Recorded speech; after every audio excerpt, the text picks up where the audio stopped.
Mesdames, Messieurs, bonjour. Merci de nous rejoindre sur la RTS. Dans l'actualité de ce mercredi 5 septembre, le message du président Macky Sall au pape Benoît XVI.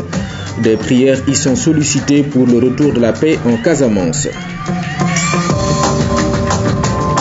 La lutte contre l'insécurité alimentaire dans le Sahel, le sujet préoccupe le SILS. Le comité permanent inter-État de lutte contre la sécheresse est en conclave sur la question. Et puis c'est l'émoi au Québec. Un homme ouvre le feu lors de la première sortie du Premier ministre indépendantiste. On dénombre une personne tuée. En ouverture, l'audience que le président Macky Sall a accordée aux nonces apostoliques qui s'apprêtent à partir en mission à Rome, au centre des discussions des solutions de sortie de crise en Casamance. D'ailleurs, le président Sall a transmis un message dans ce sens au pape Benoît XVI. Voici Monseigneur Luis Mariano Montemayor à la sortie d'audience. Je suis en train de partir à Rome, rencontrer le pape, Monseigneur Mamberti, qui c'est notre ministre des Affaires étrangères, le cardinal Bertone, qui c'est notre premier ministre.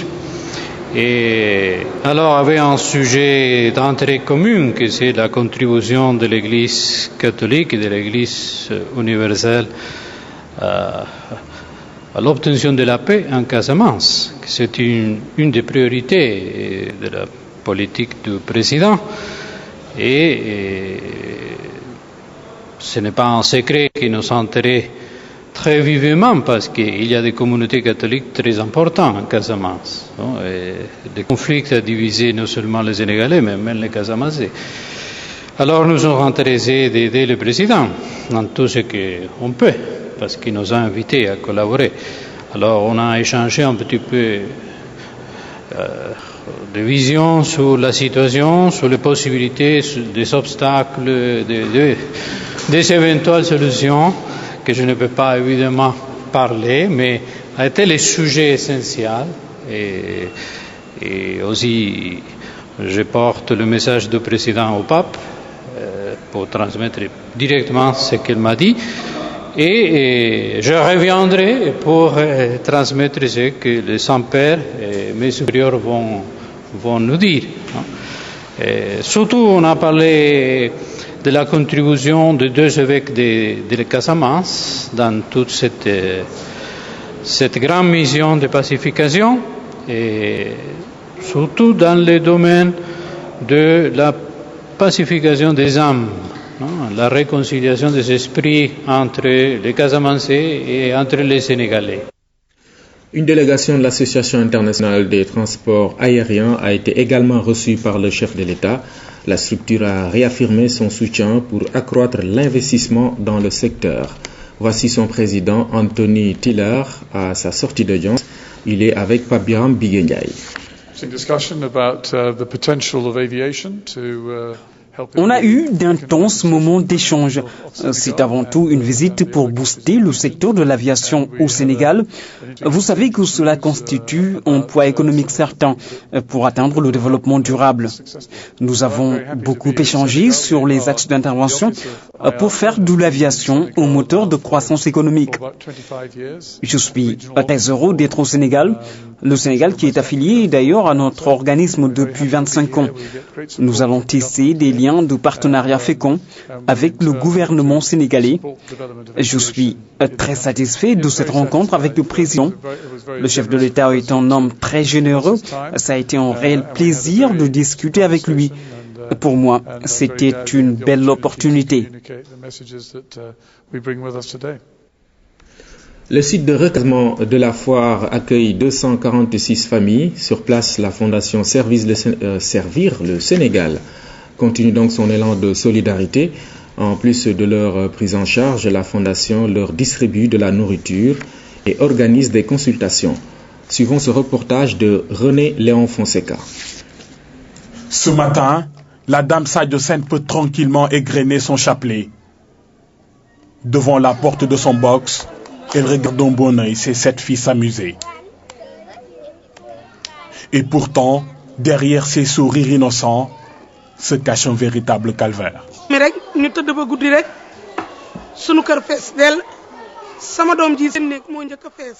Ce jour-là, c'est tard dans la nuit que nous avons découvert qu'il y avait beaucoup d'eau dans la maison. C'était difficile pour nous, une épreuve difficile à endurer. C'est par la suite que les bénévoles de la Fondation Servir le Sénégal nous ont amenés à la foire. Mais j'avoue que je ne regrette pas. Ici, on ne manque de rien. Comme elle, plus de 200 familles, 900 personnes en tout sont venues trouver refuge ici à la phare. Sur place, la Fondation Servir le Sénégal s'occupe de tout. L'hygiène, la nourriture, la santé.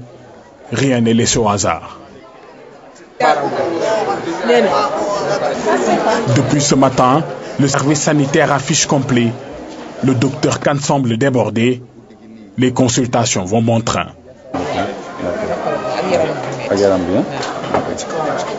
Pourquoi de quoi exactement? Oui, elle a des céphalées chroniques. C'est des céphalées chroniques. En général, les jeunes filles, ce sont des céphalées qui sont plus fréquentes des jeunes filles, mais aussi à la ménopause, et ça peut ressurgir quand même au niveau des femmes. On consulte 80 à 100 personnes par jour. Il y a la pédiatrie, le professeur Ba qui passe. Chaque jour, il nous prend 20 enfants. Il a passé ces 2 jours. Nous, on consulte environ de 60 à 80 personnes. Ça fait environ 80 à 100 personnes.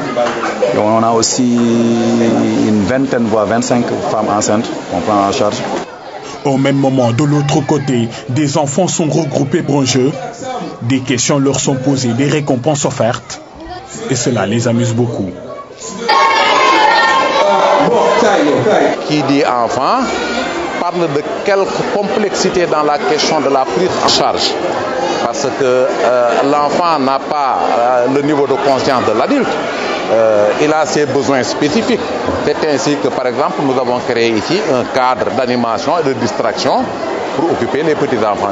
Nous avons initié cette opération qui a consisté, dans un premier temps, à identifier des habitations envahies par les eaux, à convaincre les populations, les habitants de ces maisons-là, de quitter leur maison provisoirement, d'être recasés par nos soins et d'accepter que nous les aidions à libérer leur maison des eaux.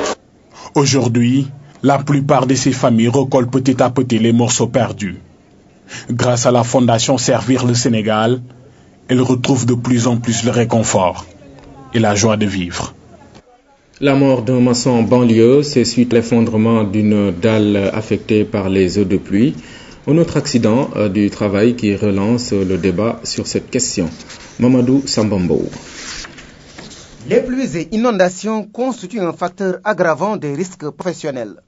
Population mobile par excellence, les travailleurs s'exposent d'abord à ce qu'on appelle des accidents de trajet. La pluie augmente considérablement la distance de freinage. Et quand maintenant la chaussée est mouillée, cette distance de freinage change et s'allonge au moins de 50%. Ça veut dire que le véhicule s'arrête, au lieu de s'arrêter à 15 mètres, maintenant va s'arrêter à 25 mètres. Les accidents liés au phénomène climatique touchent tous les travailleurs, mais frappent particulièrement le secteur informel qui emploie 7 travailleurs sur 10 au Sénégal. Des travailleurs pour l'essentiel fatalistes, intégrant faiblement la prévention. Ils ont l'habitude de travailler dans un secteur où ils n'ont jamais peut-être eu l'occasion de voir un cas d'école. Des ouvriers continuent à tomber dans des décombres ou bien des décombres qui s'affaissent sur des ouvriers. Je pense que c'est encore le lieu de revoir le système du bâtiment et des travaux publics qui nous coûte vraiment les yeux de la tête. La pureté et l'instinct de survie aidant, ils prennent tous les risques qui s'offrent à eux. Réparer l'installation ou l'appareil électrique du voisin en plein orage pour un petit billet par exemple. Et pourtant, on dit que l'eau est l'ennemi de l'électricité. Ils ne font pas bon ménage. Pourquoi? Parce que l'homme a une certaine résistance qui fait que si tu as une bonne résistance qui peut aller jusqu'à 50 000 ohms, tu peux résister à une certaine tension. Mais quand il y a l'eau, là automatiquement ta résistance diminue. On voit en inondation, partout où il y a de l'eau, on en trouve partout jusqu'au niveau des fenêtres quelquefois. Alors, quelle est la conduite à tenir? Éviter de toucher les fils tombés à terre, éviter de toucher toutes les installations, éviter de toucher même les poteaux qui sont au dehors, qui sont imbibés dans l'eau. Les risques d'accidents de travail, d'accidents tout court s'accentuent en période d'inondation. La donne mérite d'être intégrée dans les interventions en cours, sinon la liste des victimes des inondations risque de s'allonger. Les sinistrés de Grand Yoff, Grand Médine et Tivaouane Diacksao ont bénéficié des consultations gratuites. L'action entre dans le cadre de la tournée médicale de Medisol International. Des médicaments donc ont également été distribués gratuitement aux nécessiteux. Dame Silla. C'est sous une pluie battante que les sinistrés de Grand Yoff, Grand Médine et Tivaouane Diacksao ont reçu la visite de Medisol International. La structure est venue les soutenir sur le plan sanitaire. Distribution de médicaments et consultations gratuites ont été effectuées dans les différentes localités.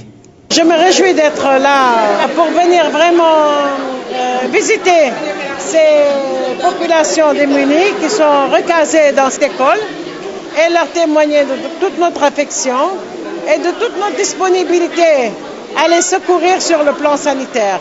Vous savez que les inondations vont de pair avec les maladies liées donc à l'eau. Donc nous sommes aujourd'hui là pour les détecter et les apporter assistance. Bien habitué à l'assistance médicale des populations, Medisol International est cette fois-ci accompagné par l'association Les Chants du Cœur basée à Paris. Les deux structures ont uni leurs forces pour mieux assister les sinistrés. Un geste fortement apprécié par les autorités municipales. Cette initiative est très noble et il est venu à son heure. Nous ne pouvons que remercier Madame Valmy et ma conseillère municipale Aosso de nous avoir amené nos partenaires et ils sachent qu'ils habitent ici à Diacksao, à Wakhinane, et ils sachent que vraiment Wakhinane et Diacksao ont besoin de ce geste-là. Pour une prévention contre le paludisme, un important lot de moustiquaires a été distribué aux sinistrés. D'autres zones vont recevoir les donateurs prochainement. Population Council Sénégal, c'est une structure de recherche pour l'amélioration de la santé. Elle a organisé à Dakar une rencontre d'échange et de partage avec ses partenaires. La planification familiale a été au cœur des débats. Kaltoum Gueye. L'aide au développement est le credo de Population Council, présente au Sénégal depuis 1989. Ses domaines d'intervention sont la lutte contre la pauvreté, l'amélioration de la santé reproductive, les questions de genre et de jeunesse. Autant de secteurs où l'implication de l'organisation est réelle. Le Population Council est aussi beaucoup connu dans le domaine de la recherche. Ici au Sénégal, par exemple, on fait des analyses situationnelles pendant plusieurs séries qui servent encore jusqu'à présent, qui ont servi à développer des normes et des politiques pour le ministère de la Santé. Nous faisons de la recherche dans le domaine des adolescents, beaucoup. Ça a servi à développer les normes dans le domaine de la santé et de la reproduction des adolescents. Population Council a fait du planning familial son cheval de bataille pour lutter contre la mortalité maternelle par un bon espacement des naissances. La mise à disposition de méthodes contraceptives efficaces est un investissement sûr dans la santé de la mère et de l'enfant. Il faut voir le contexte dans lequel ça se passe, les normes, les procédures dans lesquelles ça doit se faire. Tout ça, le Population Council a accompagné le Sénégal, le gouvernement du Sénégal dans ce contexte. Maintenant aussi dans les soins, l'apport aux soins qui peuvent se passer. Quels sont les soins les plus appropriés? Quelles sont les méthodes qui peuvent être adaptées dans quelles circonstances? Comment les femmes perçoivent telles choses? D'autres méthodes comme la contraception d'urgence, est-ce que c'est quelque chose qui peut marcher? Comment on peut l'intégrer dans le système de santé du Sénégal, etc. sont des méthodes. Dans tous ces domaines, le Conseil travaille à accompagner le Sénégal. Au Sénégal, la prévalence contraceptive tourne autour de 12%. Autant dire qu'elle est encore faible, d'autant qu'en 2015, elle doit être portée à 27%. C'est un des objectifs du millénaire pour le développement que Population Council peut aider à atteindre. Dans l'actualité internationale, Michelle Obama donne le coup d'envoi de la Convention démocrate par un discours qui a fortement marqué les esprits. Elle a demandé aux Américains de continuer à faire confiance à son époux. Cette convention a également été une occasion de présenter la nouvelle étoile montante du Parti démocrate, le jeune maire de San Antonio, Julian Castro. Oh, say, can you see? La grand-messe démocrate est ouverte et le grand moment de cette longue journée de mardi, le voilà, ou plutôt la voilà. 1 minute et demie d'ovation pour la femme du président.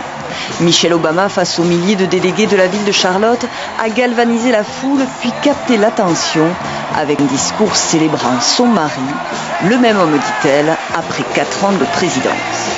Hommage à celui qui partage sa vie, mais aussi les valeurs de très nombreux Américains, travail, éducation, honnêteté, intégrité, Michelle Obama qui n'a pas manqué de rappeler les origines modestes de son couple. Barack sait ce que signifie le rêve américain parce qu'il l'a vécu et il souhaite que tout le monde dans ce pays puisse y accéder, quelle que soit son identité ou ses origines. Une semaine après le discours d'Ann Romney, épouse du candidat républicain, il fallait contre-attaquer et toucher à son tour la fibre sentimentale et familiale des électeurs. Mission réussie pour Michelle Obama, et ce, sans jamais citer le nom de l'adversaire. Mitt Romney, désigné en revanche par l'étoile montante du Parti démocrate, le jeune maire de San Antonio, Julian Castro, qui a précédé Michelle Obama, lui aussi n'a pas manqué de rappeler ses origines modestes. Mitt Romney, tout simplement, ne comprend rien. Il y a quelques mois, il s'est rendu dans une université de l'Ohio et il n'a pas manqué de donner des conseils aux étudiants. Créez vos entreprises, il leur a dit. Et si vous le devez, empruntez de l'argent à vos parents. Bon sang, comment j'ai pas pensé à ça? Ce mercredi, l'ancien président Bill Clinton sera à la tribune. Quant à Barack Obama, c'est jeudi qu'il prononcera devant 73 000 personnes son discours d'investiture. Fusillade au Québec, un homme a ouvert le feu lors de la première sortie du tout nouveau Premier ministre Pauline Marois. Il s'est introduit dans la salle, tuant un homme et tirant sur le Premier ministre indépendantiste qui a remporté les dernières élections avec 32% des suffrages. 8h59, Radio-Canada prévoit que si la tendance se maintient... C'est une journée historique pour le Québec, car pour la première fois de leur histoire, les Québécois viennent d'élire une femme première ministre, Pauline Marois, la chef du Parti québécois. Je souhaite que ce soit l'occasion pour nous tous de retrouver notre fierté comme peuple.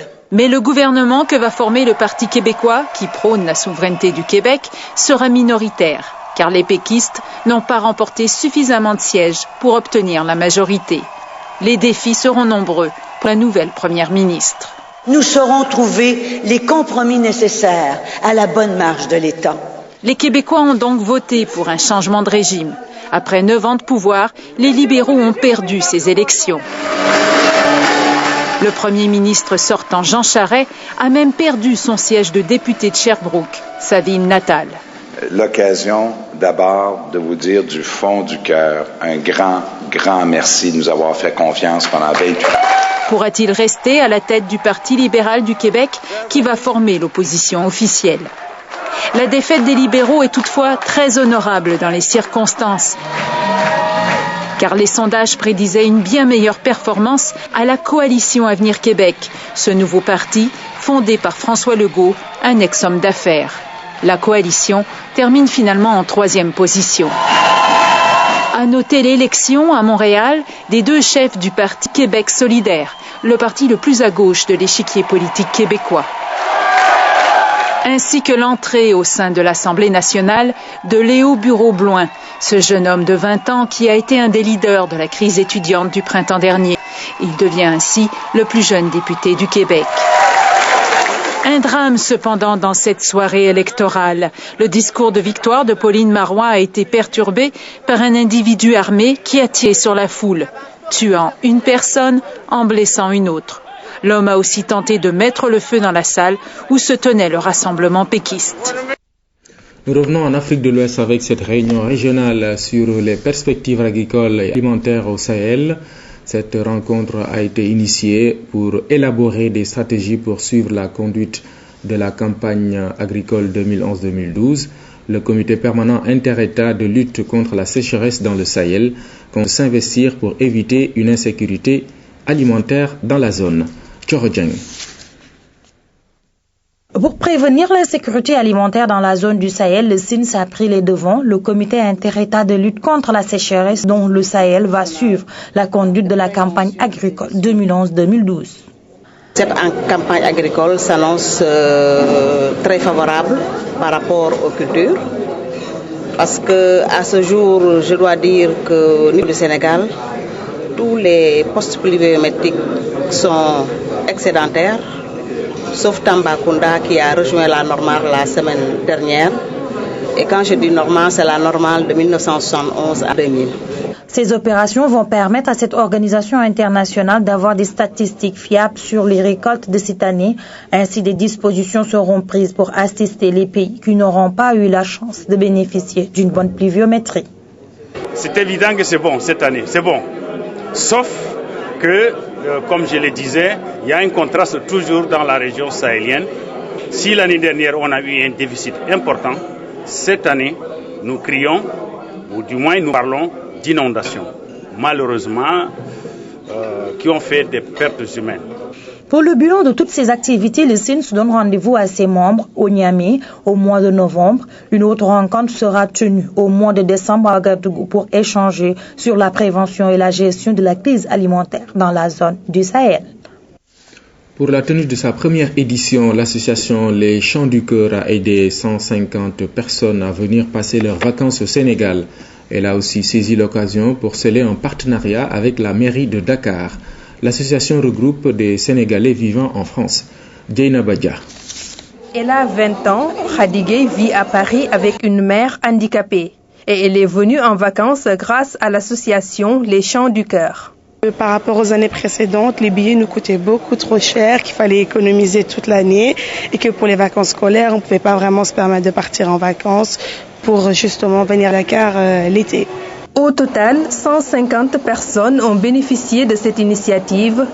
L'association Les Chants du Cœur entend poursuivre son action afin de permettre à des Sénégalais vivant en France de passer leurs vacances dans leur pays d'origine. L'association est une association de solidarité internationale. Elle a organisé une première édition pour aider les familles à venir en vacances dans leur pays d'origine et attirer l'attention des pouvoirs publics sur le fait que plus de 47% de la population ne peuvent pas partir en vacances pour manque de moyens. La tenue de cette première édition a été possible grâce au soutien de bonne volonté. À cela vient s'ajouter l'appui de la mairie de Dakar. Tout ce qui est en notre pouvoir, nous le ferons vraiment pour que ce partenariat existe et perdure et se pérennise. La municipalité de Dakar s'engage ainsi à accompagner cette association. Par ce geste, les élus démontrent qu'ils prennent en compte les préoccupations des Sénégalais de l'extérieur. Le projet de promotion des jeunes plaide pour plus de centres de conseil pour adolescents. Le PPJ veut porter le nombre de 15 à 45. Pour ce faire, la structure compte sur ses partenaires. Aïda Fall. Seulement 15 centres conseils pour adolescents au profit des 45 départements du Sénégal. Insuffisant, c'est le constat général lors de cette rencontre organisée par le PPJ, projet de promotion des jeunes. On ne couvre même pas 33% du territoire national, alors que la demande elle est là, elle est forte et elle est indispensable aujourd'hui pour la promotion de la santé de notre jeunesse. Pour la réussite de ce plaidoyer, le PPJ compte sur l'appui technique de ses partenaires. L'approche que nous utilisons au sein du ministère de la Santé est une approche multisectorielle et collaborative pour vraiment répondre aux besoins spécifiques en matière de santé de la reproduction des adolescents jeunes qui sont l'avenir du pays. Notre appui au CCA, au 14 CCA, en fait, c'était pour permettre aux jeunes d'avoir accès à l'information, d'avoir accès aux services de santé de la reproduction et aux services de prévention de VIH/SIDA. Pour la tutelle, il s'agit d'abord de pérenniser les résultats et acquis enregistrés par le secteur de la jeunesse, ce qui permettrait d'améliorer de façon significative la santé de la reproduction des jeunes. Il s'agit tout simplement de revenir un peu à l'importance qu'il faut accorder à ces centres conseils pour adolescents, dont nous tous savons qu'ils sont d'un grand apport pour nos jeunes et nos adolescents par rapport à tout ce qui touche à leur santé de la reproduction, par rapport également à la lutte contre certains fléaux. Lors des échanges, les différents acteurs ont émis un certain nombre de propositions. Elles visent toutes le renforcement des conditions sanitaires et sociales des jeunes. Et pour être complet, notez dans l'actualité religieuse la célébration ce mercredi à Saint-Louis du Magal des Deux Rakas, événement sur lequel nous allons évidemment revenir dans nos prochaines éditions. Passez une excellente journée. Rama Boy dans quelques instants pour l'édition en Wolof.